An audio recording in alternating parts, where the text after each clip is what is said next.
All right, buckle up, because today we're diving deep into something you specifically requested. Oh, yeah. Boosting your vocabulary. Yes. For more fluent and confident English. It's going to be good. Now, before you panic, we're not expecting you to memorize the entire dictionary. Not at all. This is about those key words, the kind that can make a real difference in how you express yourself, especially in those situations you mentioned where you want to feel more confident and articulate. Exactly. And luckily, the source material we're using is super organized with 60 powerful words. Wow. Grouped into 6 helpful categories. I like it. Though it is kind of funny that the source itself is structured like a podcast episode. Very meta. Yeah. But we'll skip those instructions and jump right into the good stuff. Okay, let's unpack this first category, expressing opinions. Okay. The first word that jumps out at me is concur. Ooh. It just sounds so much more decisive than a plain old I agree, you know? Absolutely. Concur implies you've actually considered the information and come to a thoughtful agreement, which could be especially powerful, say, in a professional setting, Right. where you want to project competence. Oh, that's a good point. It's not just about using fancy words. It's about choosing the right word to convey the specific message you want. Exactly. And speaking of conveying messages, the next word, imply, reminds me of something you mentioned. You said you sometimes struggle to give feedback delicately. Oh, yeah. Well, imply could be your secret weapon there. Ooh, tell me more. So instead of directly criticizing, you can imply your suggestion. Okay. For example, instead of saying, that report was too long, Right. you could say, I wonder if the report's key points could be summarized more concisely. Oh. You're implying that it needs to be shorter without directly saying it. That's brilliant. It softens the criticism while still getting the message across. I can definitely see myself using that. See, it's all about understanding the nuances of these words and how they can be applied in real-life situations. Okay, I'm starting to get really excited about this. What else do we have in this category? Well, we have refute, which is perfect for dismantling a flimsy argument. Politely, of course. Right. Remember those meetings where someone proposes an idea that just doesn't hold up? Oh, I know those meetings all too well. Refute allows you to disagree respectfully while presenting evidence or logic to back up your stance. So instead of just saying, I disagree, I could say something like, I understand your point, but I'd like to refute it by presenting these statistics. Exactly. It shows that you've considered the other perspective, but have a well-reasoned counter-argument. Very effective. Okay, I'm loving these words already. Now, what about this pair, imply and infer? I always get those mixed up. Ah, yes, a classic linguistic conundrum. Remember that example we just discussed about implying feedback? Yes. Well, if someone inferred from your subtle suggestion that the report needed to be shorter, Right. that would be on them drawing a conclusion from what you implied. Okay, so imply is on the speaker side and infer is on the listener side. Got it. You got it. Now, there's another word of this category that I think would be particularly useful for you. Okay. Assert. You mentioned wanting to be more vocal in meetings, right? Oh, yes. Sometimes I feel like I fade into the background a bit. Well, assert is your power word. Imagine yourself saying, I want to assert that we need to prioritize user experience in this project. Wow. I can already feel the difference. Assert just has this air of confidence and conviction. Exactly. It shows that you're not afraid to speak your mind and that you believe in the value of your contributions. This is fantastic. I'm already feeling more empowered to express my opinions effectively. Okay, what's next on our vocabulary adventure? Let's move on to personal qualities. This category is all about the words that describe who we are at our core. Ooh, this sounds intriguing and a little bit introspective, perhaps. Absolutely. For example, we have meticulous, Okay. which describes someone who pays incredible attention to detail. Right. Now, thinking back to your work, I know you take pride in delivering high-quality results. Would you say meticulous is a word that resonates with you? Definitely. I'm always striving for perfection, whether it's editing a script or organizing an event. So owning that word and using it to describe your work ethic could really enhance how others perceive your strengths. You could say something like, I'm meticulous in my approach to project management, ensuring that every detail is accounted for. I love that. It's not just about sounding smart, it's about accurately representing my skills and values. Precisely. And speaking of values, the next word, resilient, is one that I think we can all relate to. Oh, absolutely. Life throws curveballs, and it's all about how we bounce back. Exactly. Resilience isn't about avoiding challenges. Right. It's about having the inner strength to overcome them. Mm-hmm. And remember that setback you told me about how you handled that difficult client situation? Oh, yeah. That's a perfect example of your resilience in action. You know, you're right. I never thought of it that way, but I did manage to navigate that situation effectively and learn from the experience. Exactly. So when you encounter future challenges, remember that experience and the strength you demonstrated. That's what resilience is all about. Wow, this is really powerful stuff. I'm starting to see how These words aren't just about expanding my vocabulary, they're about reframing my thinking and recognizing my own strengths. That's exactly the point. Now, before we move on, I noticed that candid appears in two categories: Oh. personal qualities and sophisticated conversations. I wonder what that tells us about the importance of honesty. That's interesting. Maybe being candid is more valuable than we sometimes realize, both in our personal lives and in those more complex discussions. It's definitely something to ponder. So before we delve into those sophisticated conversations, let's take a moment to reflect. If you had to choose 3 words from this personal qualities list to describe yourself, which ones would you pick and why? Ooh, that's a great question. I think I would choose meticulous, resilient, and maybe insightful. I feel like those words really capture my approach to work and life in general. Those are excellent choices. And they highlight the power of owning those qualities and using them to your advantage. All right, I'm ready to dive into the next category, words for making conversations sound more sophisticated. But I have to admit, I sometimes feel a little silly using big words in casual conversations. Like, will people think I'm trying too hard? I understand that concern, but think of it this way. These words aren't about showing off. Right. They're about expressing yourself more precisely and vividly. It's like having a wider range of colors to paint with. Okay, that's a helpful analogy. So it's less about sounding smart and more about using the right tool for the job. Exactly. For instance, the word ubiquitous. Yes, it sounds a bit academic, but it's also incredibly useful for describing something that's everywhere. Like, remember how we were talking about that new social media app everyone's using? Oh, yeah? The one that's suddenly taken over all my feeds? Instead of just saying it's everywhere, you could say, that app has become ubiquitous. It just adds a touch of sophistication and precision. You're right, it elevates the language a bit without sounding pretentious. Okay, I'm starting to see the appeal. What other sophisticated words do we have here? Well, there's ephemeral, Okay. which describes something fleeting or short-lived. Right. Now, think about that feeling you describe when a really great book ends, or when you finish a project you've poured your heart into.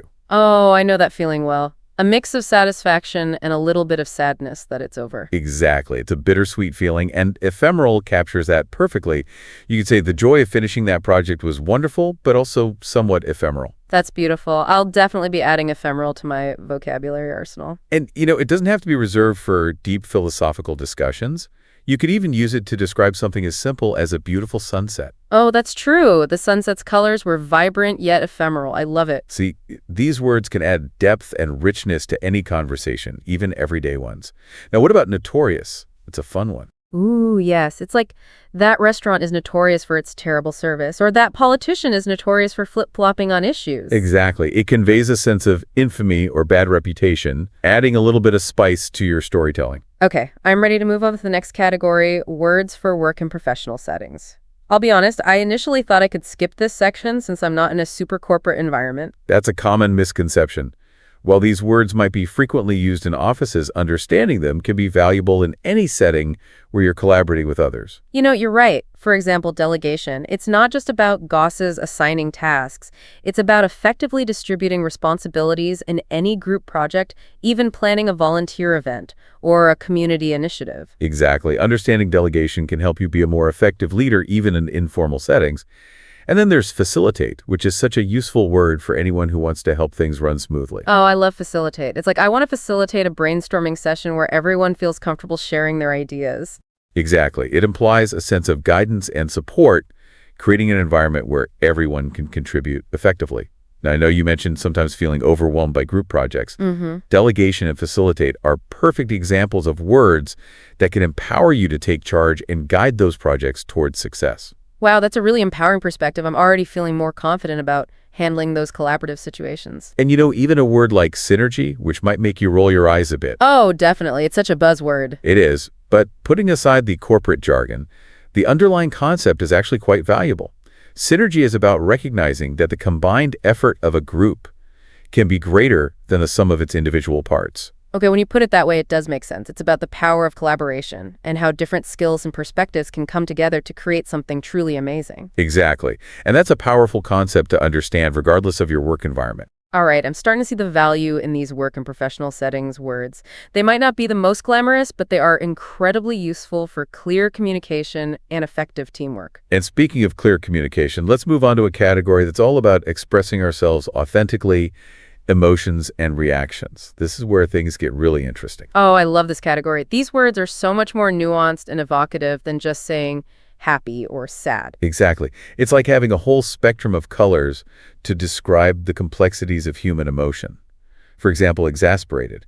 It perfectly captures that feeling of utter frustration and annoyance, like when you're dealing with a never-ending queue or a computer that just won't cooperate. Oh, tell me about it. I felt that way just this morning when I was trying to book a flight online and the website kept crashing. I can imagine it's much more specific and vivid than just saying annoyed, right? Absolutely. And then there's elated. It's not just happy, it's a feeling of pure joy and exhilaration, like when you achieve a long-awaited goal or receive wonderful news. Exactly. And what's interesting is that understanding a wider range of emotion words can actually help us to better regulate our own emotions. Oh, how so? When we can accurately label our emotions, we can start to understand the triggers that cause them and develop strategies for coping with challenging situations. That's so true. If I can pinpoint exactly what I'm feeling, it's easier to figure out how to address the issue or shift my mindset. It's like having a roadmap for my own emotional well-being. Exactly. It's about becoming more emotionally intelligent, both in understanding ourselves and in empathizing with others. Okay, this is fascinating. So it's not just about expressing ourselves, it's about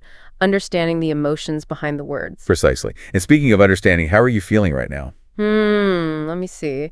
I think I'm feeling a mix of intrigued and inspired. This deep dive is really opening my eyes to the power of language. That's wonderful to hear, and it's a perfect example of how expanding our vocabulary can enhance our self-awareness and emotional intelligence. All right, I'm excited to explore our final category, words for everyday conversations. These are the words we use all the time, but maybe we could be using them more effectively. Exactly. It's about refining our everyday language to express ourselves with greater clarity and impact. For example, the word tedious. We all have those tasks or activities that we find boring and repetitive. Oh, absolutely. Filing paperwork, cleaning the bathroom, waiting on hold. The list goes on. Exactly. But instead of just saying, ugh, this is so boring, you could say, this paperwork is incredibly tedious. It just adds a touch of eloquence to your complaint. Huh, I love that. It's like elevating the art of complaining. Precisely. And then we have substantial. Okay. Which is a word you can use to describe something significant or meaningful. Right. It could be a substantial meal, a substantial accomplishment, or even a substantial improvement in your communication skills. Ooh, I like that. It adds a sense of weight and importance. Exactly. And finally, we have inevitable, which is a great word to use when discussing trends or events that seem certain to happen. Like, it's inevitable that technology will continue to advance at a rapid pace, or it's inevitable that this cake will be devoured in minutes. Huh. Both excellent examples. You know, I'm really impressed with how versatile these everyday conversations words are. They might seem simple at first glance, but they can add so much depth and nuance to our everyday language. Exactly. It's all about choosing the right words to convey our thoughts and feelings with precision and clarity. And remember, this deep dive is just the beginning of your vocabulary journey. That's right. It's about continually exploring language, experimenting with new words, and finding those hidden gems that allow us to express ourselves more authentically and effectively. And who knows, maybe one day you'll be the one casually dropping ephemeral and ubiquitous into everyday conversations, leaving everyone in awe of your eloquence. Huh, I wouldn't mind that, but seriously, this has been such an eye-opening experience. I'm feeling inspired to pay more attention to my language and to embrace the power of words. That's fantastic. And remember, the journey of language exploration is a lifelong adventure. There's always something new to learn, and the possibilities for expression are endless. You know, as we wrap up this deep dive into powerful vocabulary, Right. I think it's important to remember that this isn't just about sounding smarter. Absolutely, it's about so much more than that. Right. We've talked about how the right words can help you be more persuasive in meetings, Yes. give feedback more delicately, even navigate those tricky group projects you mentioned. Precisely. A richer vocabulary is like having a sharper set of tools.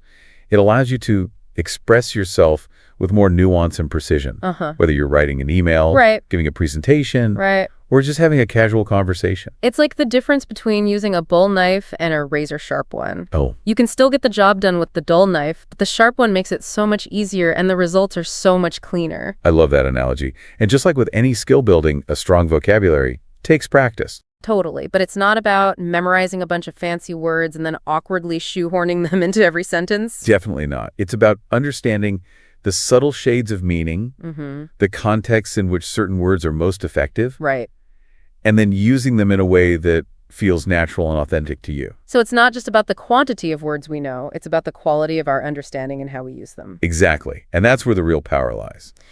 So, dear listener, as we wrap out this deep dive, Okay. we want to encourage you to embrace the journey of language exploration. Don't be afraid to pick up a dictionary, browse through a thesaurus, or even just pay close attention to the language used in books, articles, and conversations. And remember, even incorporating just one new word from this deep dive into your regular vocabulary can make a noticeable difference. It's like adding a new color to your palette, a new spice to your cooking, a new tool to your toolbox. And who knows, maybe you'll inspire someone else to start paying more attention to their own language.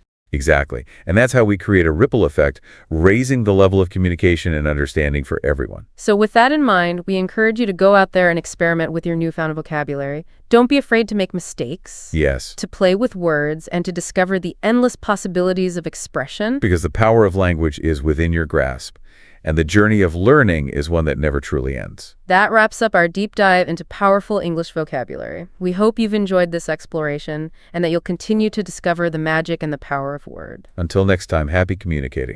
Okay, but really, think about it for a sec. How often are we all using words that kind of, sabotage what we're trying to say? Like little sneaky words making us sound less confident. It happens more than you think, and it's wild how these tiny words can really affect how people see us. Yeah. Especially at work, right? Totally. Which is why we're diving into this article, 11 words you should stop saying immediately. We're not just going to list them, though. We're breaking down why they're bad, and most importantly, giving you swaps so you can sound more powerful. Think of it like upgrading your communication one word at a time. First up, the word just. Ugh, I'm so guilty of this. You're writing an email and it's like, I just wanted to follow up, or just a quick question. Why does just make us sound so unsure? It's subtle, but just makes your request smaller, almost like you're apologizing for it.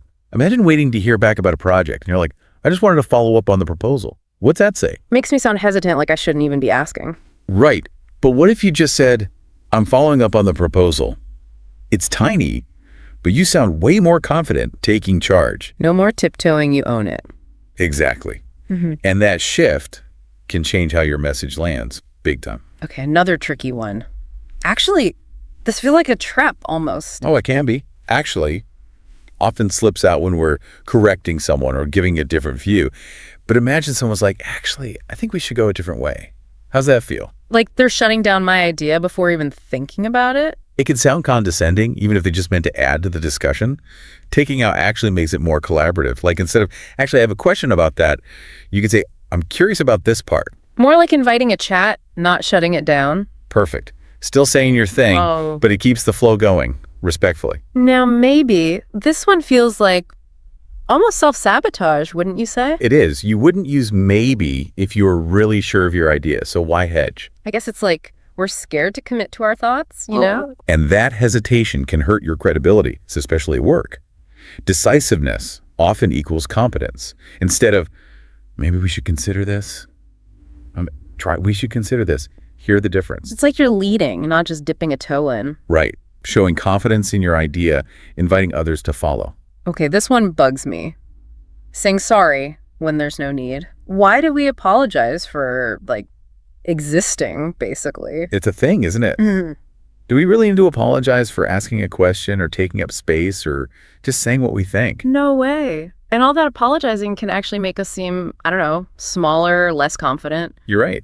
And the key is there are way better ways to say things. Instead of sorry to bother you, try thanks for your time or I appreciate your input. Shows respect without sounding unsure. It's like shifting from apologizing for existing to being grateful for their attention. Small but powerful, right.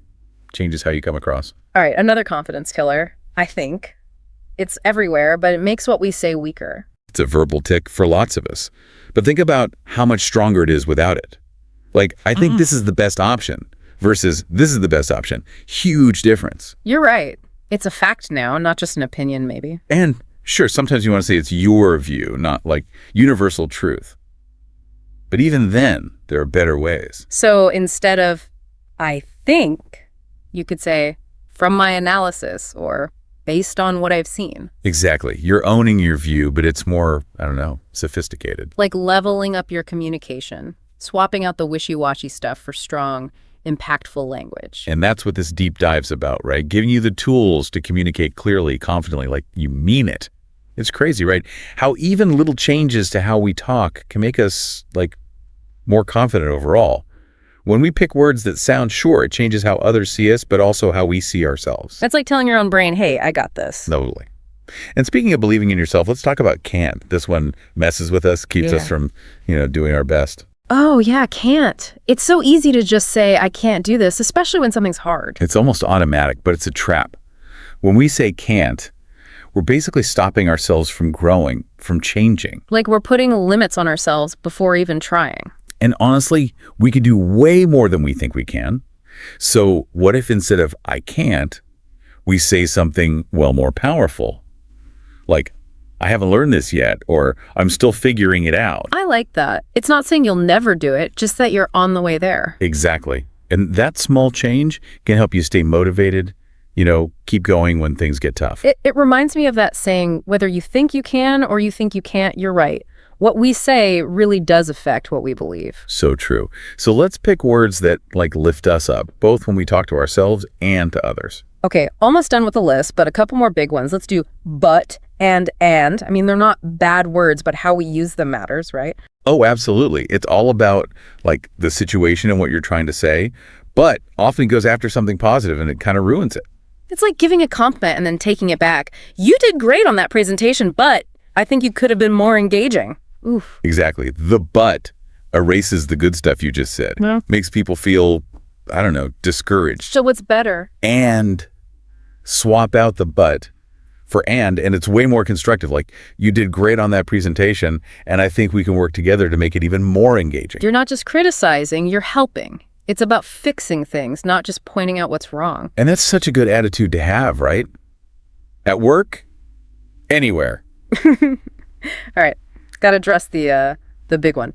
Literally, people misuse this all the time. It's almost funny how wrong it gets. Yeah, it's become this word people use to emphasize stuff, even when it's not actually true. Yeah. But using it wrong makes you sound less credible, like you don't know what you're talking about. I think it shows how important it is to use the right words.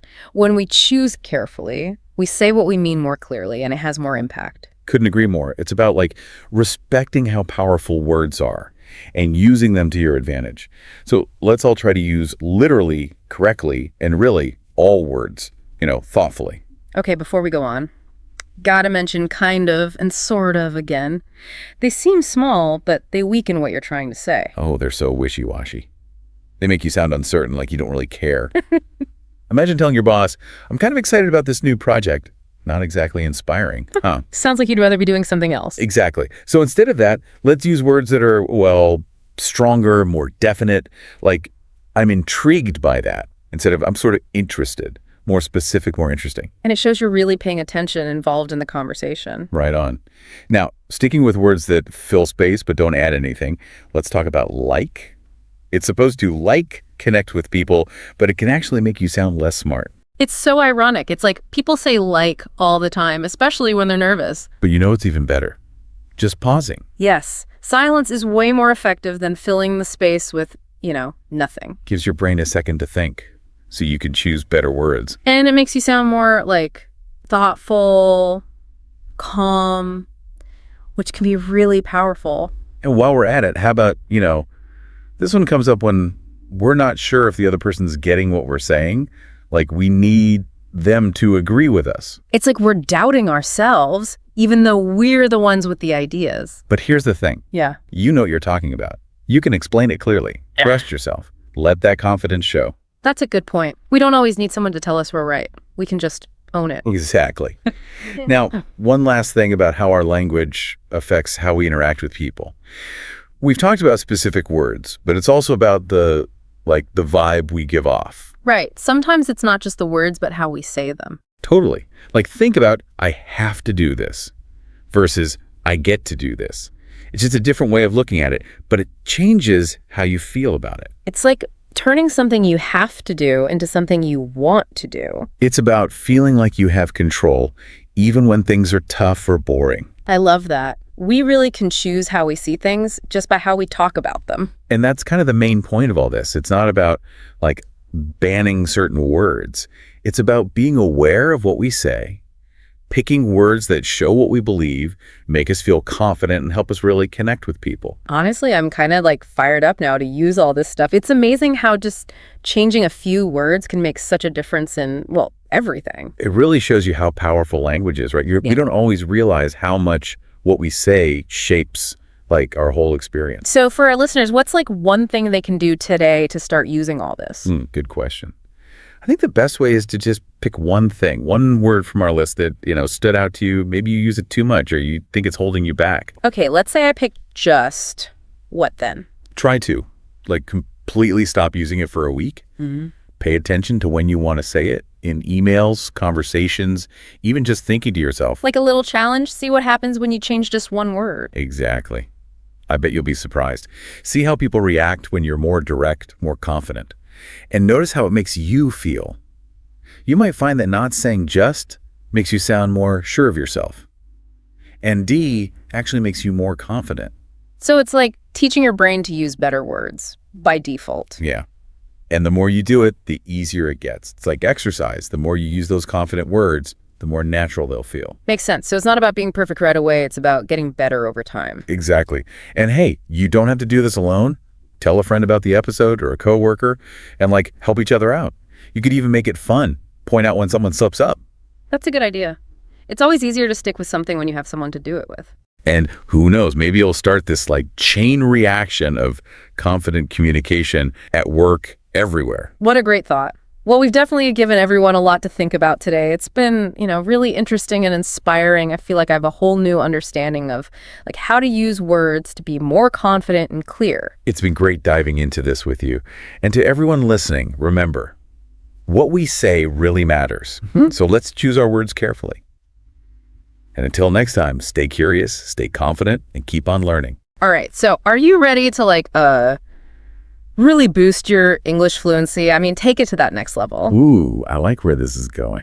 Well, today we're diving deep into phrasal verbs. Those are essential. They really are. They're like the secret code to sounding really natural, Yes. Especially if you're already pretty comfortable with the basics of English. Right, you got to get those phrasal verbs down. Exactly. And what I think is so fascinating about them is the way they kind of weave themselves into just everyday English. Yeah, it's like you can't escape them, can you? No, you can't. And they're not just about casual chit-chat. Right. They pop up everywhere. We'll see them in professional settings, travel scenarios, even when you're talking about learning new things or improving yourself. Yeah, you're right. They're everywhere. They're everywhere. We've got 25 essential phrasal verbs to unpack today, and I'm telling you, you'll be surprised by how their meanings can shift depending on the situation. Yeah, it's true. It's sometimes the same phrasal verb can have so many different meanings. Right. If they're these little chameleons. Right. Blending in, adding that extra layer of meaning. Subtle mastery, huh? Yes. That's what sets apart a fluent speaker. For sure. So let's start with those everyday conversations, the ones we have all the time. I'm thinking about turn up and run into. They seem so simple on the surface. Right. Yeah. But I bet there's more to them than meets the eye. Oh, absolutely. You're absolutely right. Take turn up, for example. Okay. If someone says he didn't turn up for the meeting, that kind of has a negative connotation to it, yeah. right? You're like, where were you? Yeah, right. Yeah. Implies a lack of responsibility. Maybe even a little bit of disrespect. For sure. But, if you're at a party and the volume's too low, you might say, can you turn up the music? Yeah, that's true. Same verb, totally different vibe, right? It is. It's like the context around the phrasal verb, it colors it, gives it that extra layer of meaning. Exactly. Yeah. And run into kind of has that element of chance, surprise. If you say, I ran into an old friend, that paints a much more vivid picture than just saying oh, I met an old friend. Right. I see what you mean. Wouldn't you agree? Yeah, definitely. You can almost feel the surprise and joy in that encounter. Yeah. Okay, so let's shift gears a little bit here. Let's talk about the work and business category. Okay. And I noticed in this section, look into and come up with. These are verbs you'd probably hear, in an office setting. Oh, absolutely, yeah. Maybe in a boardroom, who knows? Yeah, boardroom, meeting, these verbs are all about clarity and action in a professional setting. Right, being efficient. Efficient, yeah. If you say we need to look into this issue that sounds a lot more proactive. It's more decisive than just saying, like, we need to investigate. Yeah, for sure. Right. And come up with, that one's all about that creative problem solving. Yeah, that's a good one. That's a good one. I like that. So it's almost like these phrasal verbs cut through all the fluff. Yes. They just get straight to the point, which is so important at work. Yeah, absolutely. Right. Especially in a fast-paced environment. Yeah. And imagine you're in a meeting. Oh, yeah. And you're struggling to express those key actions. It would be painful. Yeah. So mastering these, can make you a much more effective communicator at work. Yeah, definitely. Okay, so let's get ready to explore the world a little bit. Travel and socializing. When it comes to this, I thought about pick up and drop off. Yes. They're essential for getting around, making plans, Absolutely. I mean, think about that classic travel phrase. Can you pick me up from the airport? It's so common. It's so common. Yeah. It's direct. It's clear. It gets the message across. Effortless. Yeah, effortless. Yeah. And drop off too. Like, I'll drop you off at the station on my way. Makes, coordinating plans so much smoother. Yeah, super smooth. Super smooth. What's interesting about those two is it highlights the social aspect of language, I know. If you offer to pick someone up or drop them off, it's more than just the action, It kind of conveys a sense of, I don't know, like helpfulness, consideration. Right, you're going out of your way for them a little. Exactly. Okay, and speaking of subtle shifts in meaning, check-in. That one seems to have like multiple personalities. Oh, it does, doesn't it? Depending on the context. It does. Right. You've hit the nail on the head there. Mm-hmm. Check in at a hotel, like that's a formal procedure, right? Yeah. But if you say check in with a friend, that's just casual. Totally different. Totally different. It implies like that you care. Right. You're just seeing how they're doing. Yeah, exactly. That's a perfect example of how, phrasal verbs just adapt and evolve, They just change. Yes. Yes, they do. They do. Depending on the situation. All right, it's time to level up our skills even more. Learning and self-improvement.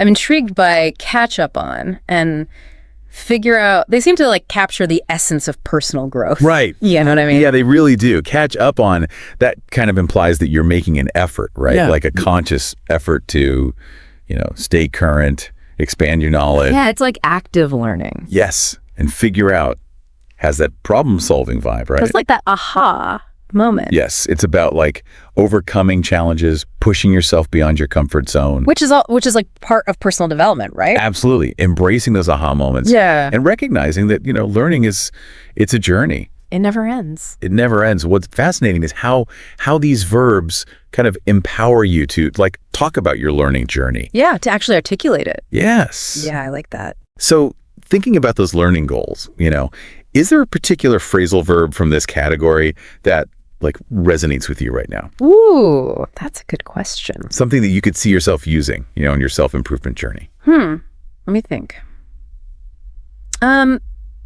I think figure out, actually. I like that one because, well, I am always trying to figure out new ways to approach problems. Yeah. Or just learn from my experiences. Absolutely. It's a verb that shows that continuous growth. Yes. Which I find motivating, It never stops. It never stops. So I like that one. It's like figure out becomes a reminder to just stay curious. Right. And embrace that whole learning process. Yeah, exactly. And you never know what you're gonna learn next when you're trying to figure things out. Exactly. I like that. That's a good one. It really is amazing how much meaning these little verbs pack. They really make our communication so much more dynamic. They do, yeah. It's like they unlock fluency somehow. Yeah. Make English sound, well, more natural. Speaking of unlocking things, I have a fun idea. Okay. How about we do a little quiz just to test what we know about these phrasal verbs so far? Oh, I love a quiz. Yeah. Let's do it. See if our listeners have been paying attention. Okay, first question. Imagine you're working on a project and it's just not going anywhere. You finally decide to just stop working on it completely. Like all the time. Right. So which phrasal verb would you use? Would you say that you gave up on the project or looked into it or maybe turned up at the meeting? Okay, so we're looking for the verb that means to just like stop completely, abandon it. Exactly. And the answer is gave up. Gave up, yeah. Yeah, you gave up on that project. It definitely doesn't feel good, but yeah. It happens. Sometimes things just don't work out. It's a fact of life. Yeah. All right, ready for the next question? Get me with it. Okay, so imagine you're trying to understand like a really complex problem. Yeah. And you want to get to the root of it, like all the little details. Okay, so like you're really trying to solve it, not just scratch the surface. Exactly, yeah. So which phrasal verb fits best here? Would you figure out the problem, go over the details, or run into a solution? So this is all about being really analytical, right? Like really digging into the problem. Yes, exactly. Thinking it through. So the answer must be Go over. go over. That's right. Yeah, you're going over all the details. Okay, last question. You're getting ready to give a presentation, Okay. and you want to practice it beforehand. Which verb describes that?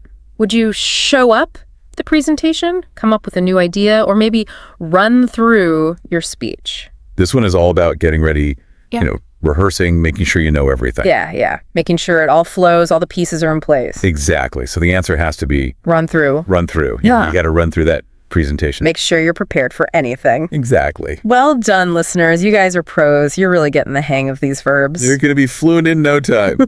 But this is just the beginning. I mean, there's so much more out there, when it comes to phrasal verbs. Oh yeah, so many. It's like a whole other world. It is like another level of fluency. It is. So before we finish our deep dive today, I want to talk about how to actually make these 25 verbs part of your everyday English. Yeah. It's one thing to understand them, Right. but how do you actually use them naturally, That's the real challenge. It's all about like bridging that gap between knowledge and actually applying it. Yeah. The good news is with phrasal verbs, like they're everywhere. Yeah. Just pay attention to how native speakers use them in conversations, in movies, and songs. Yeah, that's good advice. Like just be more aware. Be more aware. Yeah, you'll start to notice patterns and kind of pick up on the nuances. Yeah, it's like immersive learning, Exactly. And don't be afraid to experiment. Yeah. Try using these phrasal verbs in your own conversations. Oh yeah, for sure. You might stumble a bit at first. Yeah, of course. But that's okay. That's all part of the learning process. Right, you're not going to get it perfect the first time. Exactly. Yeah. But the more you practice, the more confident you'll become. Of course. It's like anything, right? Practice makes perfect. Exactly. But sometimes just like jumping in can be a little overwhelming. Yeah. Do you have any tips to make the learning process a bit more, organized? Oh, absolutely. Like a great technique is to use flashcards. Oh, yeah. Like write the phrasal verb on one side and then maybe like an example sentence on the other. Yeah, classic. Classic, yeah. That way you're not just like memorizing the definition. You're actually seeing it in action. Right. You see how it works in a sentence. Exactly, yeah. Another good strategy is to keep like a phrasal verb journal. Oh, that's a good idea. Every time you encounter a new one, just jot it down. Yeah, like your own personal dictionary. Exactly. And you can add an example sentence too. Yeah. You'll be amazed at how quickly your vocabulary will grow. Yeah, that's a great idea. Before we wrap up completely, I'm just curious, do you have like a go-to phrasal verb? One that you just use all the time? Ooh, that's a good question. Yeah. I think mine would probably be breakdown. Oh, yeah. It's so versatile. Mm-hmm. You can break down a problem, you can break down a concept, you can even break down a wall. Yeah, it's true. It just means to analyze something, make it more simple, make it more manageable. Yeah, and it works in so many situations. I think that's what's so cool about phrasal verbs, right? Yeah. They're adaptable. Yes. And once you start using them, your English just sounds so much more natural. It really does. Yeah. So just remember, this deep dive, this is just the beginning. Yeah. Keep exploring, keep practicing, and most importantly, have fun with it. Yes. Learning should be fun. It should be fun, yeah. Yeah. The more you enjoy it, the more you'll learn. Absolutely. So as you go about your day-to-day, what phrasal verbs are you going to try to use? Yeah, good question. Will you brush up on your skills? Will you look out for some new opportunities? I might try to dream up a new adventure. Ooh, I like that one. The possibilities are endless. They are. It's been so fun diving into the world of phrasal verbs with you. It has been. Happy learning, everyone. And that's a wrap on our exploration of these fascinating little, bundles of words. We hope you feel inspired to embrace phrasal verbs, make them a part of your everyday English, because fluency is a journey, not a destination, right? And every step you take brings you closer to mastering this amazing language. Thanks for joining us. Okay, so get this. Today we're looking at how to boost your English fluency with like just 19 words. Wow. Yeah. Crazy, right? Sounds too good to be true, but that's what this whole deep dive is about. Yeah. We're going to look at the source material. It's like a crash course for English fluency. Just 19 words. You know, it's interesting because a lot of people think that to be fluent, you have to know tons of words. Right, right. But this is like the opposite. It's about using the right words at the right time. Oh, I like that. Like having a toolbox. Exactly. With just the tools you need. Yeah. So where do we even start with this? There's like all these different categories in the source material. Well, the first one that comes to mind is transition words. Okay, transition words. You know those little words that connect your ideas? Like however and therefore. Exactly. Those are great examples. Yeah, we use those all the time. Yeah. But they're so important.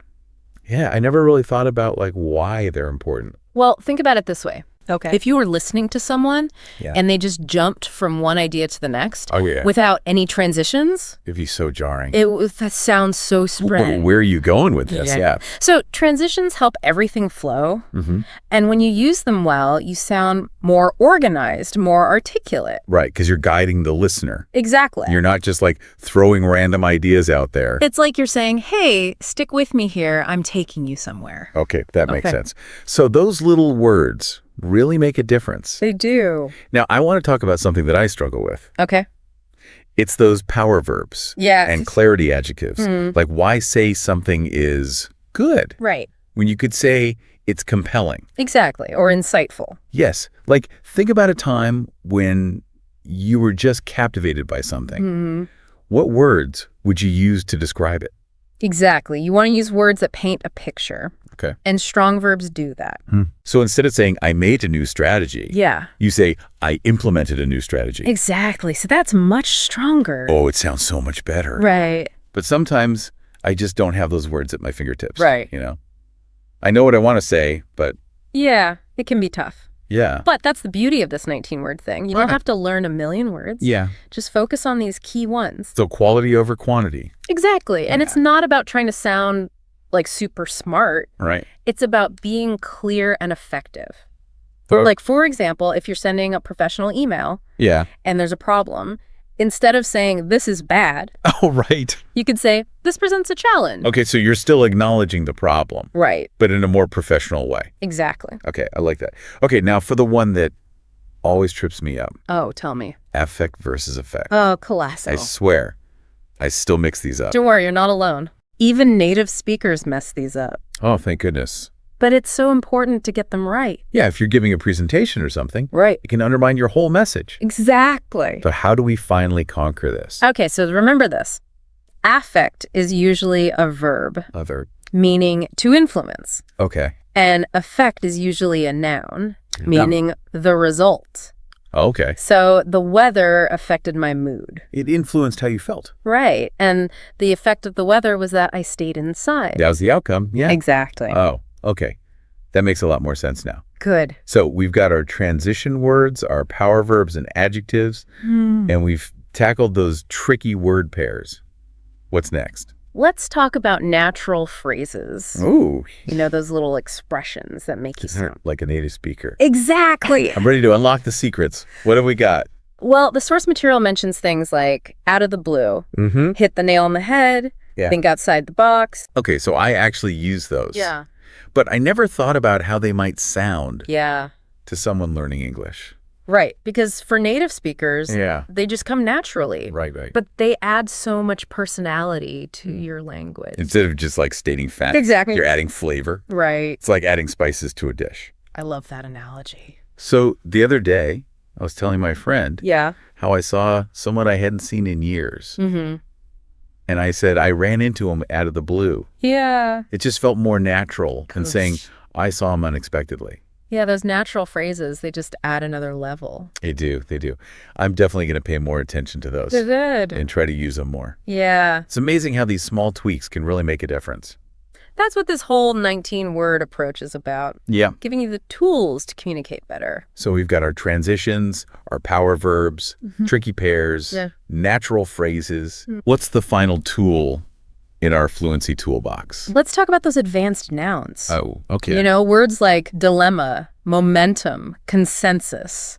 Yeah, those are the ones that make you sound really smart. They do. But I'll be honest, I sometimes get a little intimidated by them. Yeah. Like I'll be in a conversation and think, oof, there's a better word for this. Right. But I just can't think of it. I totally understand. Yeah. It's normal to feel that way. Okay. Because we don't use those words every day. Right. But when you do use them, Yeah. it shows a deeper understanding of the language. Like you're saying, hey, I know what I'm talking about. Exactly. I like that. Okay, challenge accepted. I'm going to try to use those more. Good. Maybe I'll impress myself. I think you will. And remember, it's not about sounding smarter than everyone. Right. It's about using language effectively. Okay, so we've explored all these categories Yeah. of these 19 words. Mm-hmm. But how do we actually put this into practice? The source material does mention some practice tips. It does. It talks about the importance of practice. Right, because it's not enough to just know the words. Exactly. You have to use them. You have to actually use them. Yes. And one tip is to start small. Okay, Don't try to use all 19 words at once. right. That would be overwhelming. It would be. So just focus on one or two at a time. That's a great point. It's like breaking it down into smaller steps Exactly. so it feels less daunting. And remember, fluency is a journey. Not a destination. Right. So be patient with yourself and celebrate your progress. Okay, I love that. It even says, like, try to use just one new word a day. Oh, wow. Like, imagine you Yeah. could add 365 new words to your vocabulary in a year.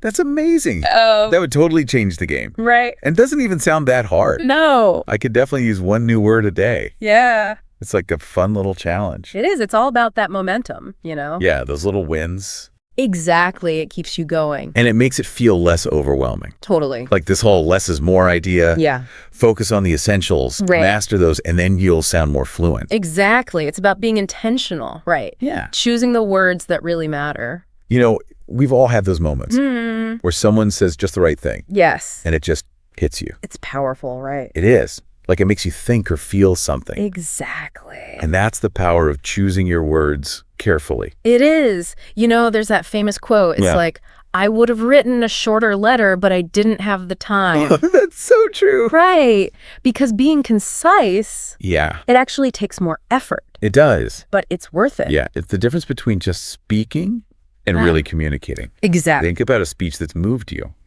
It's probably not full of like jargon or super complicated words. Right. It's simple but powerful. Yeah. The words resonate with you. They do. It's like Like what?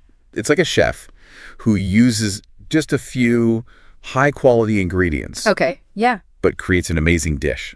Oh, I like that. Yeah, they're not trying to like overwhelm you with flavors. Right. It's all carefully selected. So if we apply that to language, Yeah. it's about being mindful of how we combine words. To get our message across. Exactly. It's like the grammar of fluency. It is. It's not just knowing the words. It's Yeah. how you put them together. Yeah, the structure, the tone, the emphasis. That's the bet.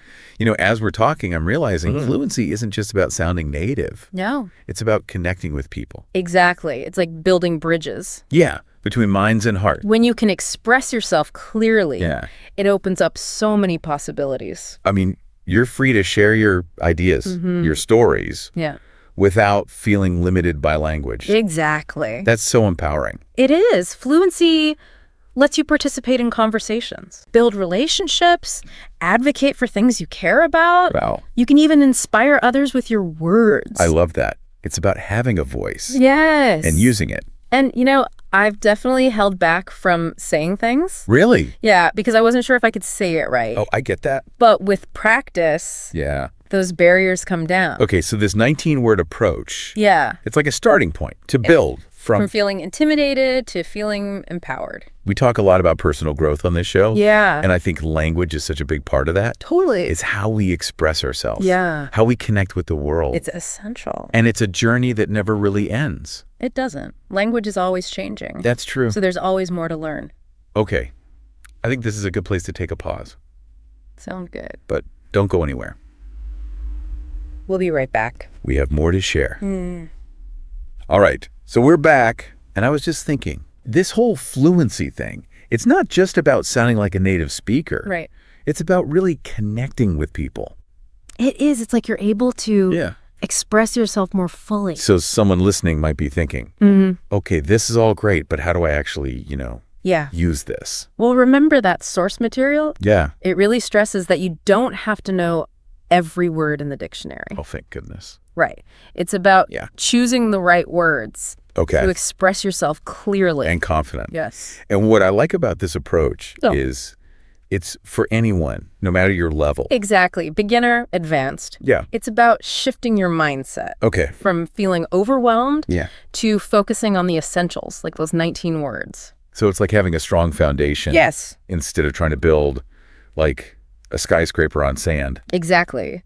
And remember, it's a journey, Yeah. not a destination. Be patient, celebrate the progress. And enjoy those aha moments. I love those. Like when you use a new word and it just clicks. It feels so good. You know, one thing I keep thinking about is Yeah. how important it is to be intentional with language. Oh, yeah. That's been coming up for me too. It's not just about speaking fluently. Right. It's about speaking thoughtfully. Choosing your words carefully. Exactly. Yeah. Making sure your message is clear. So it has the impact you want. Right. Like it's the difference between Yeah. throwing a dart randomly Okay. and aiming for the bullseye. Oh, I see. Yeah. Intentionality brings focus. Yes. And it shows in how people perceive you Okay. when you use language precisely. Yeah. You sound more confident, more credible. It's like you're saying, I respect your time, Mm-hmm. so I'm going to make every word count. Exactly. So, to wrap things up, I have a question for our listeners out there. Okay. What is it? We focused on these 19 words, Mhm. but what other words Yeah. or phrases do you think are essential for fluency? I love that question Go. because Yeah. it shows that language is always changing. Right. There are always new words to learn. New things to discover. So keep expanding your vocabulary. That's such a good reminder. It's a lifelong journey, It is. no matter how fluent you think you are. There's always more to learn. I love that. Oh. Okay, so to our listener, keep your ears open, Mm-hmm. your mind curious, and your tongue practicing. The world needs to hear your voice. Yes. And fluency is the key to unlocking its potential. Couldn't have said it better myself. Thanks for joining us on this deep dive. Ever get that feeling you might be using a word wrong, but you're too afraid to ask? Oh, yeah. Well, fear no more. Because today we're diving deep into 15 words that even fluent English speakers mess up. We've got a YouTube script here all about leveling up your vocabulary. And you might be surprised by some of these common mistakes. It is fascinating, though, how some of these errors stem from subtle distinctions that are easy to miss in casual conversation. Okay, let's unpack this. We'll start with some beginner traps. Words that seem straightforward, but can be surprisingly tricky. I'll be honest, the word literally is one I hear misused all the time. Yep.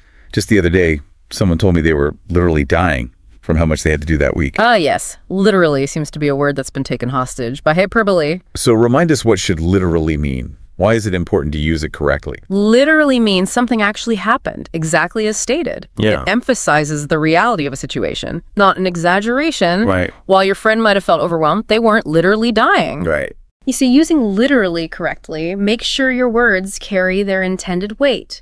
It's about precision and clarity, especially in an age where misinformation can spread so easily. That's a really good point. The impact on communication is huge. Okay, another beginner word that trips people up is unique.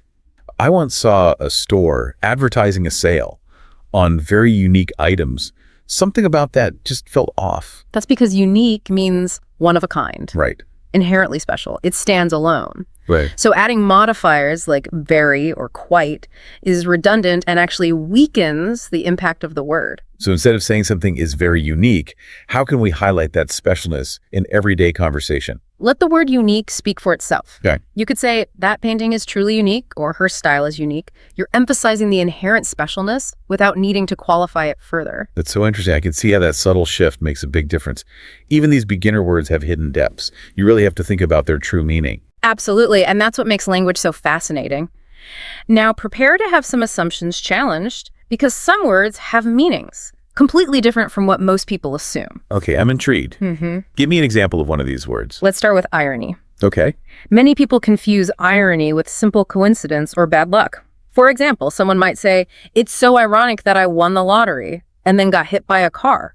So winning the lottery and then getting hit by a car, that's just bad luck, not irony. Yeah. What makes a situation truly ironic? True irony involves a situation where the outcome is the opposite of what was expected, often with a humorous or sarcastic undertone.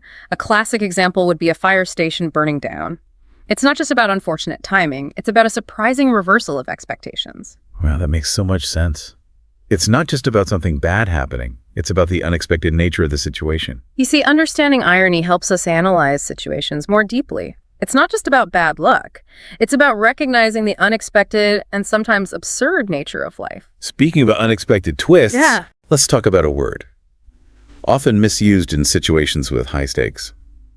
Alibis. I feel like I hear people using alibi as a synonym for any kind of excuse. Yeah. Like, oh, I have a good alibi. Right. Yeah. That's a common mistake. People might say, I didn't finish the project, but I have a good alibi. Wait, so if it's not just any excuse, what makes a real alibi? I'm genuinely confused. An alibi has a very specific legal meaning. Okay. It refers to proof that someone was somewhere else at the time a crime was committed, demonstrating their innocence. It's not just any excuse. It's evidence that clears someone of suspicion. So using alibi to explain why you didn't finish a project wouldn't really make sense. Exactly. Using alibi in casual conversation when you simply mean excuse can actually undermine your credibility. It shows a lack of precision in your language. Okay, this is making me rethink how I use these words. What other intermediate words are lurking out there, ready to trip us up? How about a word that's often confused with its near opposite?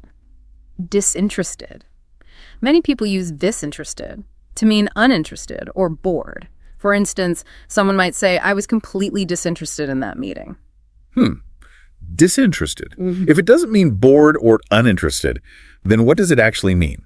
Disinterested actually describes someone who is impartial or unbiased, free from personal stake or interest in a situation. A good example would be a judge who must remain disinterested in the outcome of a case. Okay. They can't be swayed by personal opinions or biases. So if I wanted to say that I found the meeting boring, disinterested wouldn't be the right word to use. Precisely. In that case, uninterested or bored would be more accurate. Right. Disinterested implies neutrality and objectivity. It's about being impartial, not uncaring. I never realized how a single word could completely change the tone and meaning of a sentence.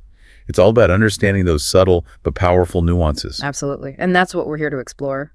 Are you ready to be bemused by the next word? Bemused. Okay, you've definitely got my attention. What's so tricky about this one? People often think bemused means amused or entertained. Okay. You might hear someone say, I was bemused by his silly jokes. So if bemused doesn't mean amused, then what's the real meaning? Bemused actually means puzzled, bewildered, or even slightly confused. Think of it as a state of mild perplexity, for example. You might be bemused by a riddle you can't solve. Well, or a strange event you don't fully understand. so it's not about laughing at a joke. It's about that feeling of, wait, what just happened? That makes a lot of sense. Imagine someone watching a magic trick. Right. Their brow furrowed, a slight smile playing on their lips. Yeah. That's bemusement. It's not amusement, but a fascinated perplexity. Okay, now I'm really starting to understand the difference. Uh-huh. Bemused is a much richer word than I realized. It's about that space between amusement and confusion. Exactly. And these subtle distinctions can make a big difference in how your message is received. Are you ready for our final intermediate word? Bring it on. I'm ready to tackle anything. All right. Let's explore a word that's often misused to describe something grand or impressive. Enormity. People often use enormity to emphasize the sheer size or scope of something. You might hear someone say, I was overwhelmed by the enormity of the project. That's how I usually use it. But I have a feeling it doesn't quite mean what I think it means. What's the real meaning? While enormity can relate to size, its primary meaning leans towards something more serious and weighty. Okay. It often refers to extreme wickedness, outrageousness, or the sheer gravity of a situation. Right. Particularly in a moral or ethical context. So it's less about physical size and more about the weight of the implications. Precisely. For instance, if you were discussing a horrific crime, you might speak of the enormity of the act to emphasize its moral depravity and the severity of its consequences. Wow, that puts the word in a whole new light. It's not just about something being big, it's about something being profoundly impactful, often in a negative sense. Exactly. It's a word that carries a lot of weight, both literally and figuratively. Okay, we've covered a lot of ground already. And I'm starting to feel the enormity and the true sense of the word, of all these linguistic nuances. What's next on our journey? Next, we'll be venturing into the realm of advanced words, where the nuances become even more intricate. Are you ready to level up your vocabulary even further? Absolutely. I'm eager to see what other linguistic gems await us in this deep dive into words. Right. It'd be great. Awesome. Fasten your seatbelts, because these advanced words can be real brain twisters. They're the ones that often pop up in intellectual discussions or professional settings, and misusing them can unfortunately make you sound less credible. Okay, I'm ready to face the advanced word challenge head on. Let's start with one that I've definitely struggled with in the past. Decimate. Decimate is fascinating because its common usage has drifted quite far from its original meaning. People often use it as a synonym for completely destroy, like saying the hurricane decimated the coastal towns. Yeah, I've definitely heard it used that way. But if it doesn't mean to completely destroy, then what does it actually mean? Decimate has a very specific historical root. It comes from the ancient Roman practice of punishing mutinous troops by killing 1 out of every 10 soldiers. So the original meaning of decimate is to reduce by 1/10, not to obliterate completely. Wow, I had no idea. That's a pretty grim origin story for a word. So using decimate to describe the total destruction of a town wouldn't be quite right. Exactly. It's a case of hyperbole overtaking precision. While the impact of a hurricane can be devastating, it's unlikely to literally reduce a town's population by exactly 1/10. This is why I love these deep dives. You uncover these hidden layers of meaning that we often miss in everyday conversation. It's like learning a secret code. This word's bloody history reminds us that language carries the weight of the past. Even today, decimate suggests a severe calculated reduction, not total destruction. Okay, what other advanced words are waiting to be decoded? Let's tackle one that often gets misused in academic circles: peruse. Peruse. I'll admit I've been guilty of using this one incorrectly myself. I always thought it meant to quickly skim through something. That's a very common misconception. In reality, peruse means to read thoroughly and carefully. It implies a close and attentive examination of a text, not a hasty glance. So if I said I perused the report before the meeting, it would mean I'd given it a very close read, not just skim the headings. Precisely. Using peruse correctly conveys a sense of diligence and attention to detail. It suggests you've really absorbed the information. This is another one of those aha moments. I'm realizing that using these advanced words correctly can signal a certain level of intellectual rigor. It shows you're not just skimming the surface. Exactly. It's about choosing words that accurately reflect the depth of your engagement with the topic. All right, bring on the next advanced word challenge. I'm feeling more and more confident with each one we tackle. Let's see if you can crack the code on this one. Nonplussed. Nonplussed. This one seems tricky. I've heard it used to describe someone who's calm and collected under pressure. Like, even though the presentation went wrong, she remained nonplussed. That's a clever guess, but it's actually the opposite. Nonplussed describes a state of being surprised and confused, often to the point of speechlessness. It's that feeling of being caught off guard and unsure how to react. Wow, so it's almost like being speechless with shock. Exactly. Nonplussed implies a momentary loss of composure, a sense of being bewildered. It's that deer in the headlights feeling. That makes so much more sense. I can see how misusing this word could lead to some awkward situations. Indeed, it highlights the importance of understanding the nuances of these advanced words. They can have a big impact on how our message is perceived. Okay, what other advanced word adventures await us? I'm ready to expand my vocabulary horizons. Let's explore a word that often gets used in a way that diminishes its true impact. Plethora. Plethora. I usually think of this word as meaning a lot of something, in a positive way, like there was a plethora of fun activities to choose from at the festival. That's a common interpretation. But plethora carries a slightly different nuance. While it does mean an abundance of something, it often implies an excessive or overwhelming amount. Okay. It can sometimes even suggest a sense of burden or inconvenience. Interesting. So it's not just about having a lot of something, it's about having maybe too much of it, like it's overflowing. Precisely. Imagine a situation where you're bombarded with information or faced with an overwhelming number of choices.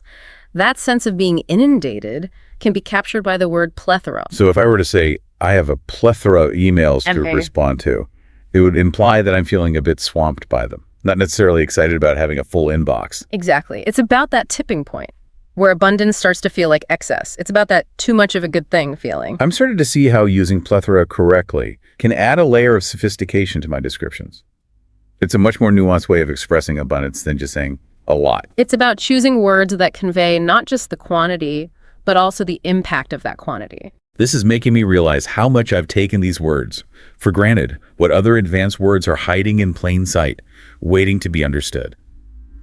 Let's delve into one that's often misused in discussions about facts and information. Factoid. Factoid. This one seems pretty straightforward. I always thought it just meant a small or trivial fact. That's how it's commonly used, but its original meaning is a bit more nuanced, even controversial. The term factoid was actually coined to describe something that appears to be a fact, but is actually false or unsubstantiated. Right, really? That's a completely different meaning. That's the risk with using factoid in its original sense. It implies a degree of skepticism or even doubt about the validity of the information being presented. It can be a way of highlighting that something may sound like a fact, but it hasn't actually been proven true. This is a perfect example of how language can evolve and shift in meaning over time. It's important to be aware of both the common usage and the original intent behind a word. You're absolutely right. Language is a living, breathing thing that constantly adapts and changes. Our goal is to be aware of those changes and use words in a way that is both accurate and effective.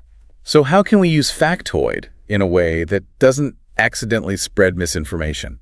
If you're unsure of the accuracy of a piece of information, it's best to avoid using factoid altogether. You could say something like, here's an interesting tidbit, or this might be a bit of trivia, but this avoids any implication that the information might be false. That's really helpful advice. Okay, bring on the next advanced word. I'm ready to conquer some more linguistic complexities. Let's tackle a word that often causes confusion in discussions and debates. Moot. Moot?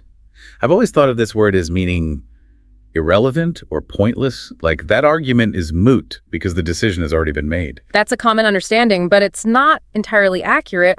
While moot can relate to something that's no longer relevant, its original meaning is a bit more nuanced. It originally referred to a matter that is open for debate or discussion. So if a topic is moot, it's not necessarily pointless. It just means there's room for further discussion or consideration. Precisely. Imagine a legal case where the circumstances change, making the original point of contention no longer relevant to the outcome. The issue might be considered moot, not because it was unimportant, but because it's no longer central to the case. That's a really helpful clarification. So it's less about the topic being irrelevant and more about its significance having shifted or diminished. Exactly. It's about acknowledging that the context has changed, and the original point of debate may no longer be the primary focus. I'm definitely feeling more enlightened than moot after tackling that one. What other advanced word adventures await us? Let's wrap up our exploration of advanced words with a pair that often trips people up: infer and imply. Infer and imply, the classic conundrum. I know these words are related to drawing conclusions, but I often mix them up. It's a common confusion. The key difference lies in who is doing the action. The speaker or writer implies something, meaning they suggest or hint at something without stating it directly. The listener or reader infers something, meaning they draw a conclusion based on what is implied. So if I were to say, it's getting late, I might be implying that it's time to go, even though I haven't explicitly said so. Exactly. And if you, as the listener, understood my implication, you would have correctly inferred my meaning. I see. So it's a two-way street. The speaker sends out a subtle signal, and the listener picks up on that signal and draws a conclusion. Precisely. It's like a subtle dance of communication where meaning is conveyed through suggestion and interpretation. This distinction is so subtle, but it's crucial for clear communication. Misusing these words can lead to all sorts of misunderstandings. Absolutely.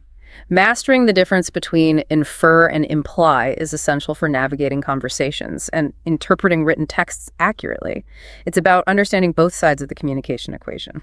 Wow, we've covered a lot of ground in this deep dive. It's amazing how much depth and complexity there is to these seemingly simple words. And we've only just scratched the surface. But I hope you're starting to see how understanding the nuances of language can empower you to communicate with greater clarity and precision. I'm definitely feeling a lot more confident about using these words correctly. It's like a whole new world of linguistic possibilities has opened up. And that's the beauty of language learning. It's an ongoing journey of discovery and refinement. Are you ready for a quick challenge to test your newfound knowledge? Absolutely. Bring it on. All right. Hit me with that word challenge. I'm ready to put my knowledge to the test. Okay.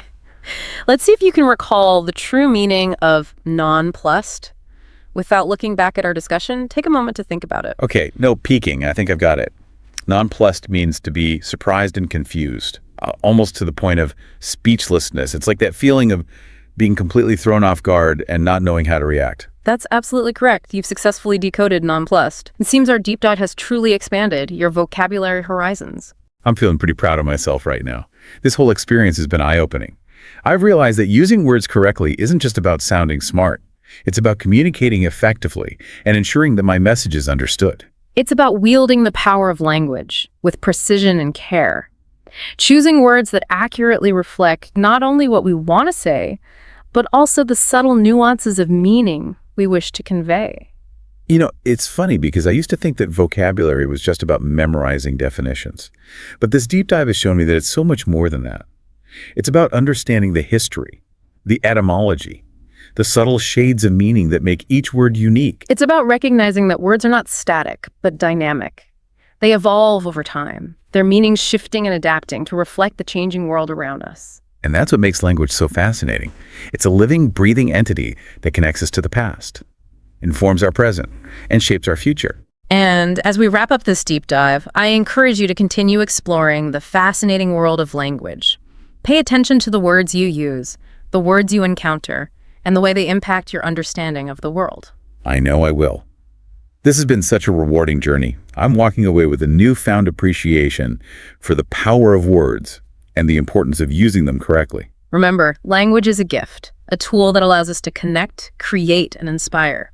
Let's use it wisely. Absolutely. Until next time. Happy wordsmithing. Okay, so let's be real for a sec. Small talk, right? It can be like the most awkward thing ever. Like when you're stuck in a situation and you know you should be chatting, but your mind just goes blank. Anyone else? Feel me on that. But get this. What if I told you that this deep dive could actually turn that dread into pure confidence? And we're going to do it using a source you'd never expect. A video script, get this, for people learning English. I know, right? Sounds a little out there. But seriously, this script is full of stuff that goes way deeper than just language. It's like a secret masterclass in how humans connect, hidden inside an English lesson. Okay, I gotta admit, when you first mentioned this source, I was kind of like, how can something for total beginners help someone who's already fluent? That's fair, totally. But the cool thing here is, by breaking small talk down into these simple steps, it actually shows you the psychology behind how we connect. Like, it's a cheat sheet for building rapport, even if you never needed help with English in the first place. So it's more about understanding the, deeper game, not just memorizing lines. Exactly. For example, the script makes a big deal about greetings and weather talk, stuff we might think is just filler. Yeah, I always thought that stuff was kind of pointless. Right. But they actually serve a super important purpose. Like, humans are literally wired to bond over shared experiences. Okay. Even something as simple as complaining about the heat or, whatever the weather's doing. Okay, yeah, I guess I can see that. It creates that instant common ground, that we're in this together feeling, which is huge for starting any kind of connection. Wow, that's actually so true. I never thought about it that way. And the script goes even further. Instead of those boring old greetings like, "Hi, how are you?" it gives you phrases that fit the specific situation so you get a better response. Oh, I like where this is going. Give me an example. So say you're at a party. Instead of that robotic, "Hi, how are you?" try something like, "What brings you here?" Way more interesting, right? Way more. It's like you're actually interested, not just saying words. Exactly. It shows you're paying attention and they actually get to share something about themselves. It's what they call a strong bid in, like conversation analysis stuff. Each thing we say is a bid to connect. Ooh, I'm digging this bidding concept. So we're all just out here trying to make the strongest bid to connect. Totally. And this script is giving us all the winning moves. Another one they have is, instead of just saying nice weather, you could say something like, "This weather's crazy, right?" It's like inviting the other person in on the joke. I like it. So it's making small talk feel, I don't know, less robotic. But what really stood out to me was the role-playing part. Ah, yes. That's where the magic really happens. The people who made this script, they get it. Knowing the right words isn't enough. You got to actually practice using them. And role-playing is the best way to do that.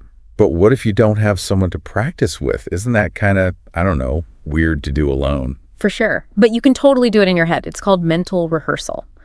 Basically, you just picture yourself in different situations. Hold on. So you're saying By just imagining myself rocking these small talk moments, I'm actually getting better at it in real life. You got it.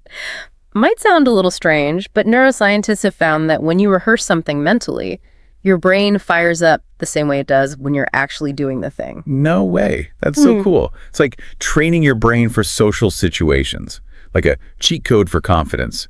I'm already feeling less terrified about networking events or, just parties in general. It's crazy, right? How powerful our brains are. Like, this script really shows you how to use that power to, level up your social skills. I like that, level up. So we've talked about greetings, weather talk, even practicing in your head. What else does this script have up its sleeve? Okay, so one thing that really impressed me was the questions. They go way beyond those typical boring questions like, where are you from? Or what do you do? The usual suspects. Yeah, those can be so snooze fest sometimes. Right. Instead, they give you all these questions that are actually interesting, designed to, spark real conversations. Okay, I'm all about those real conversations. Tell me more. Give me the good stuff. So instead of asking, what do you do?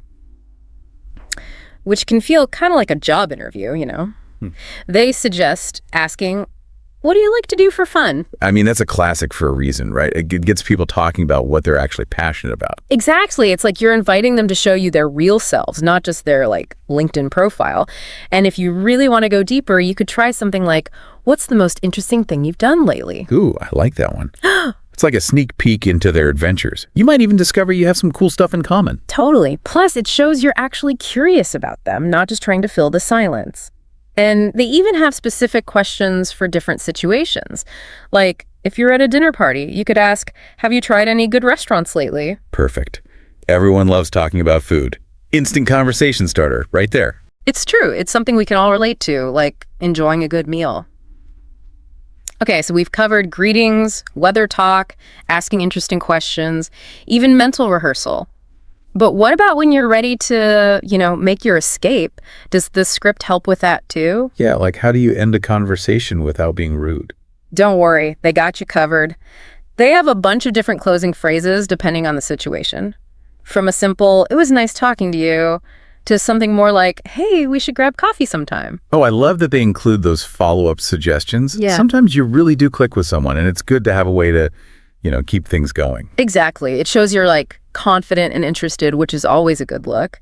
And even if they can't meet up, it still leaves a good impression. They'll remember you as someone who actually wanted to connect. Yeah, it's like planting a seed, right? You never know where those initial conversations might lead. What about those times when you just need a quick, casual exit, though, like you're running late or something? No problem. They have those too. They suggest things like, catch you later or have a great day.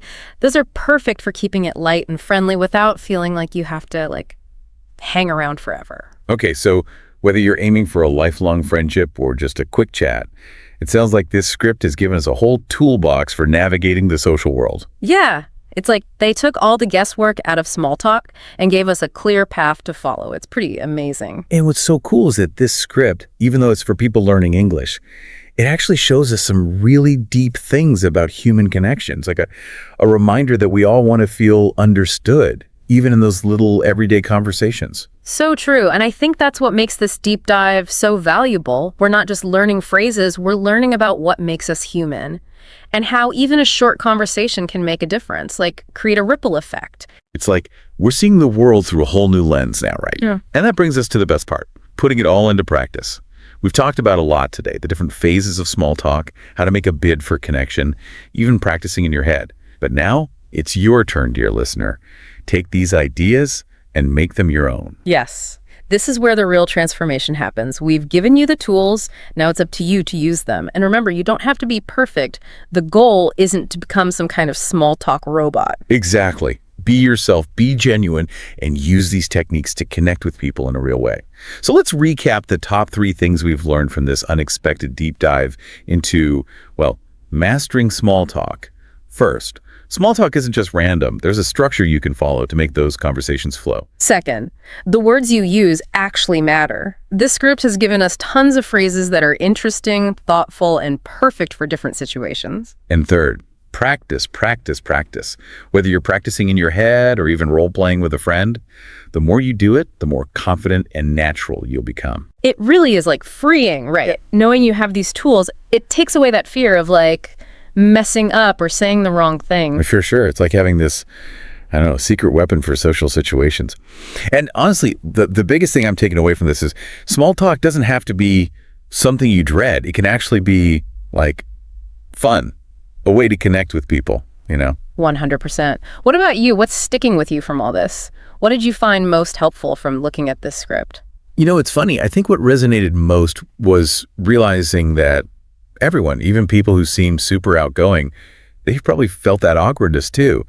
This script shows that small talk is a skill, like something you can learn and get better at, just like anything else. Right. It's not like some people are born knowing how to do it and others aren't. Exactly. It takes so much pressure off. You can just approach those conversations with curiosity, like a little game. Just see what happens. I love that. A little game. It really can be like an adventure, Yeah. Discovering something new about someone, even if it's just a tiny thing.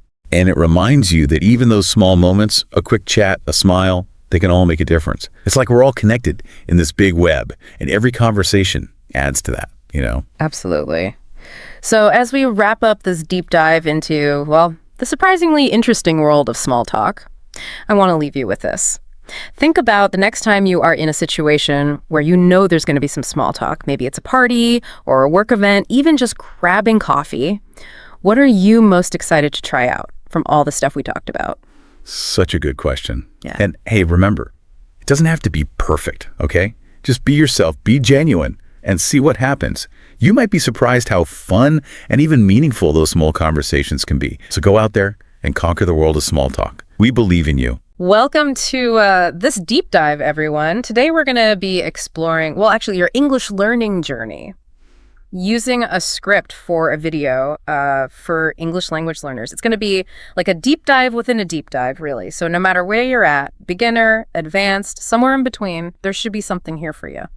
Yeah, I think it's so cool how this script uses like real stories from other people learning English, to like inspire. It's like we're all on this journey together, Totally. And speaking of journeys, the script starts off by asking this big question, right? What made you want to learn English in the first place? The why behind your adventure, basically. They give this example of a learner, Anna, and her goal was she just wanted to watch TV, without subtitles. And what I thought was so cool about that was it was totally, coming from her, she just wanted to do it, not because someone told her she had to or anything. Right. Those are the best reasons, Right. when it comes from inside. Yeah, for sure. Knowing your why can really make a difference, I think, especially when things get tough, When you hit a wall or you just don't feel like studying, it's like having a compass to keep you, heading in the right direction. I love that, the compass. So I'm curious, what was your why, when you started out? Take a second to think about that. It's worth, revisiting it as you keep going, too. Now, the script also digs into how, where you are can affect your learning. It gets that not everyone can be, surrounded by English speakers all the time, but it kind of challenges us to get creative. Yeah. This story about Raj really stuck with me. He lives in this village where literally no one speaks English. And so he basically turned his whole house into this learning tool, sticky notes everywhere, using English for everyday stuff. It just proves you don't have to be in some English speaking country to learn it well. It's amazing, right? Talk about resourcefulness. He didn't wait for the perfect situation. He just made it himself. And this actually leads perfectly into what the script talks about next. How to, take all that time we waste and turn it into learning time. Oh, yeah. Like when you're scrolling on your phone or whatever, and it's not even fun anymore. Exactly. But imagine if you could use that time to learn instead. The script mentions Maria, and she would spend 30 minutes every night on, I think it was TikTok, and she swapped that for English learning videos, and guess what? In just a couple of weeks, her vocabulary, exploded. Wow. See? Totally doable. And what's even cooler is you can do this throughout your day, right? When you're commuting, waiting in line, even just doing chores. You can listen to podcasts, use apps, just sneak in little bits of English here and there. Yeah. Just make it a part of your life, The more you can do that, the more natural it all feels. Exactly. The script then kind of switches gears and talks about common mistakes that can, slow you down. And this is where I think your expertise is going to be so helpful. One of the first things it mentions is getting too hung up on grammar, to the point where you're not even really speaking. It's easy to just memorize all the rules, but language is really about talking to people, right? Absolutely. Grammar's important. Don't get me wrong. But sometimes I think it gets too much focus, it's more important to be able to speak fluently and confidently, even if you mess up a little. It's about finding that balance, I think. What do you think? Oh, 100%. I totally agree with that. You could know all the grammar in the world, but if you can't have a conversation, what's the point, right? Right, exactly. Yeah, it's like you learn how to play an instrument, but then you never actually play any music. Exactly. You just practice scales all day long. Mm. Okay, so the script's next point, I think this is something we've all dealt with, being scared to make mistakes. I mean, every language learner goes through that, right? Oh, yeah, for sure. But I think it's so important to, like, change how we think about mistakes. They're not like failures. They're actually like feedback. Yeah. Each mistake is a chance to learn and get better. Yeah, that's a good way to look at it. It takes the pressure off, And this kind of leads into the third mistake they talk about in the script, which is not practicing regularly. We've all been there, right? Like crazy study sessions and then nothing for weeks. Yeah, I've totally been there.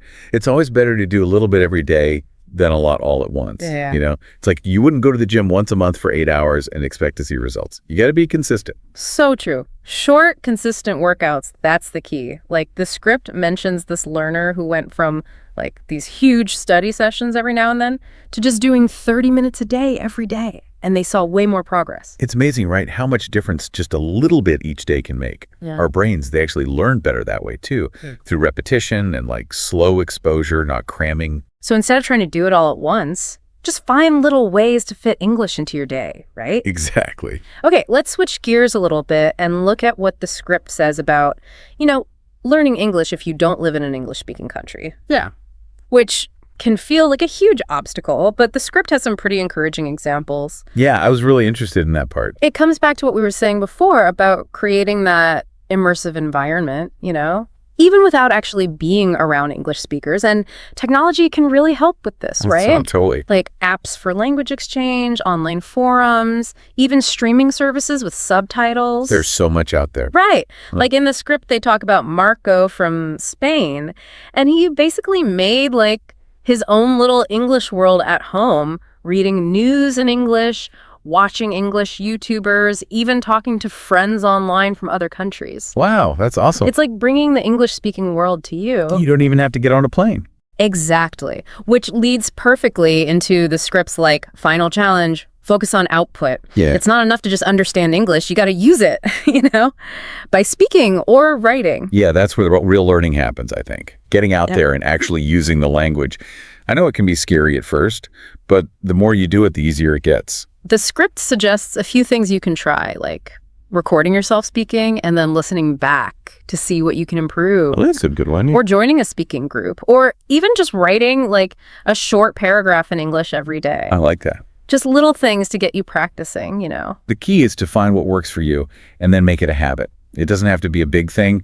Even 5 minutes a day can make a difference in the long run. And as we start wrapping up this deep dive here, I think one of the most important things to remember is learning English, it's a journey, right? And every little thing you do, it brings you closer to your goals. That's a great way to put it. It's not about being perfect. It's about making progress. I mean, we've talked about so much, right? Like from that whole why thing to making your own little English world. But what really sticks out to me is how much the script is all about, like, doing stuff. Oh, yeah, totally. You can't just sit there and like, hope you'll learn English. Right. You got to get out there and use it.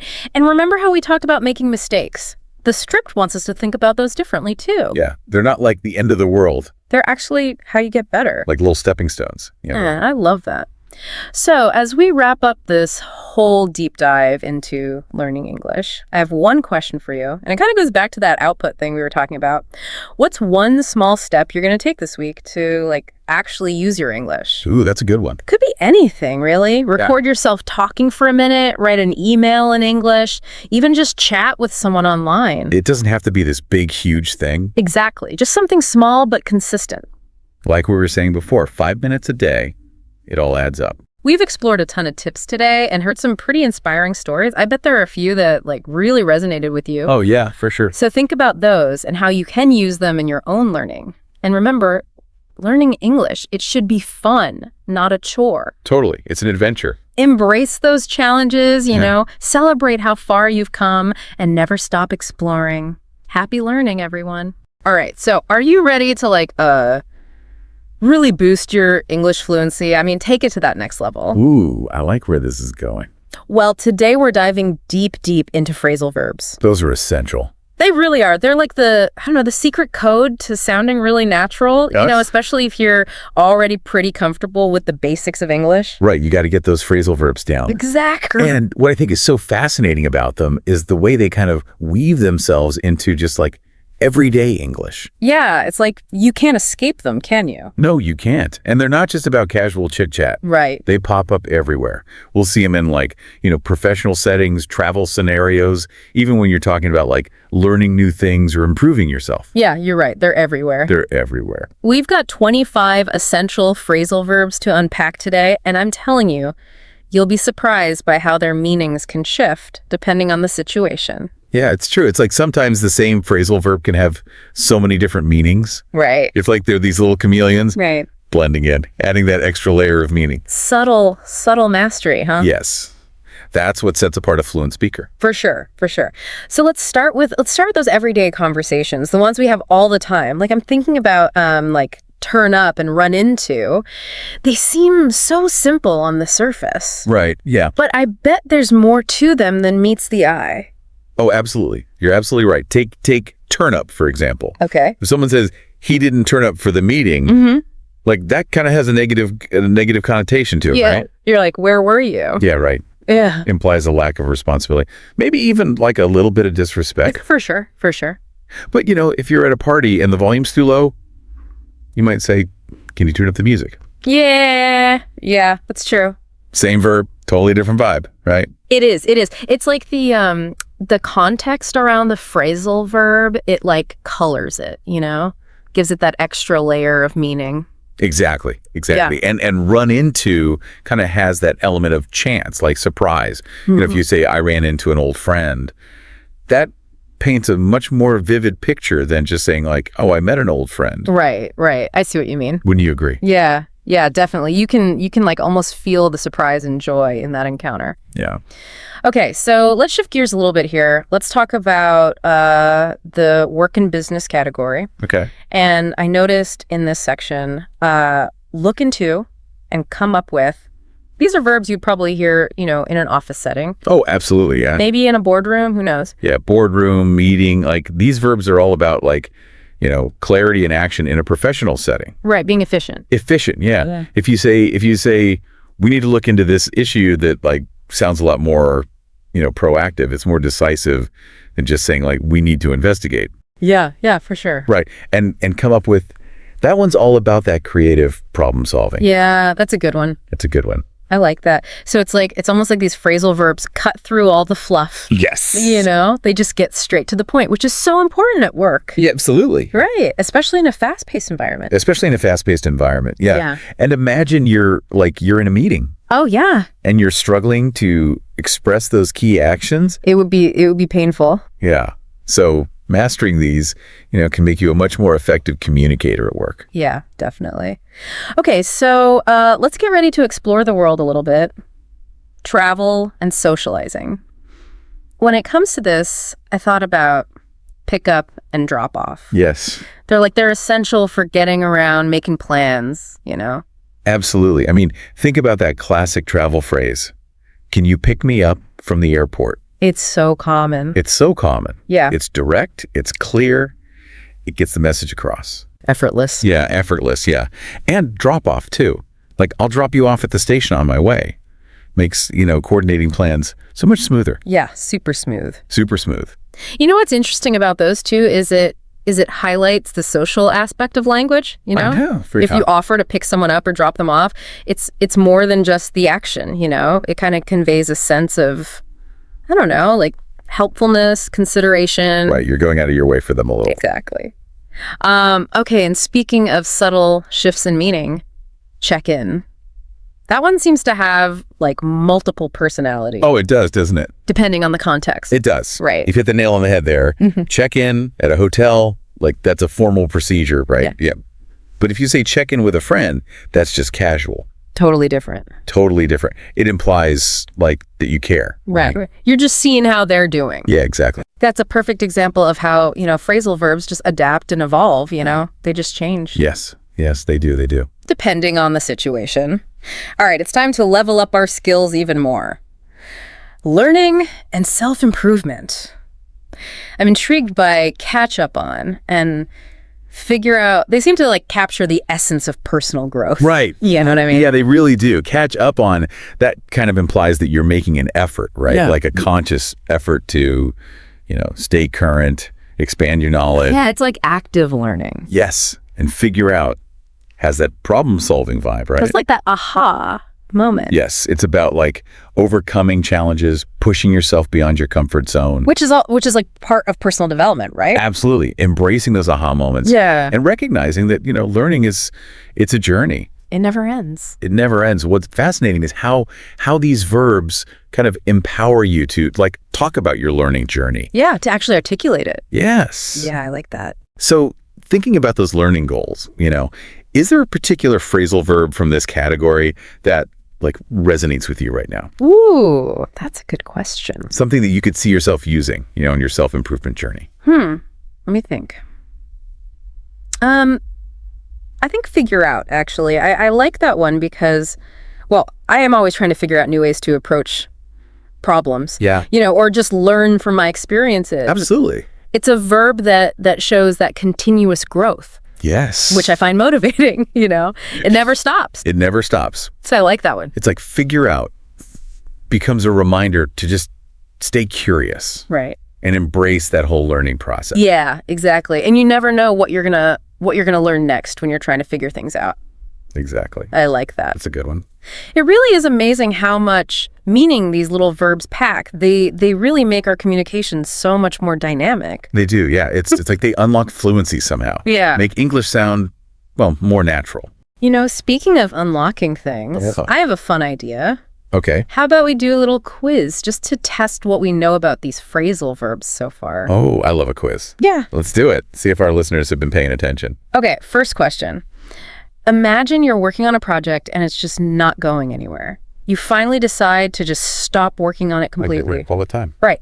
So which phrasal verb would you use? Would you say that you gave up on the project or looked into it or maybe turned up at the meeting? Okay, so we're looking for the verb that means to just like stop completely, abandon it. Exactly. And the answer is Gave up. gave up. Yeah. Yeah, you gave up on that project. It definitely doesn't feel good, but Yeah. it happens. Sometimes things just don't work out. It's a fact of life.